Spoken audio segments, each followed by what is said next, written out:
Inaugurata ufficialmente in via Giobatta Bassi, nell'area dell'ex stabilimento Dormish, la nuova sede dell'ITS Academy Udine, realtà fondata nel 2010 che forma tecnici superiori nelle aree tecnologiche considerate strategiche per lo sviluppo economico e la competitività delle imprese.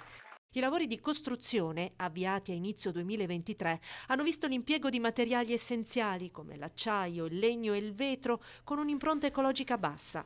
Dal punto di vista energetico, inoltre, la nuova sede è completamente alimentata da fonti rinnovabili.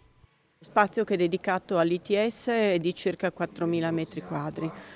Quasi la metà è dedicata proprio ai laboratori, ma una parte importante è rappresentata dallo spazio di socializzazione e di studio, perché i giovani devono confrontarsi tra di loro, devono imparare a lavorare in team per poter crescere insieme. Abbiamo anche un parco che durante l'estate sarà messo a disposizione dei nostri ragazzi, ma è un parco che è anche per la cittadinanza, in un rapporto continuo tra città e noi.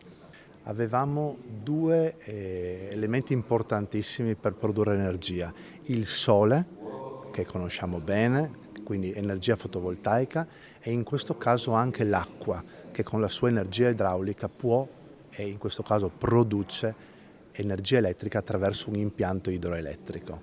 Quindi lo diciamo con fierezza: il 100% delle energie, quindi riscaldamento e climatizzazione e energia elettrica per luci, forza motrice, arrivano da energia green, vera energia green.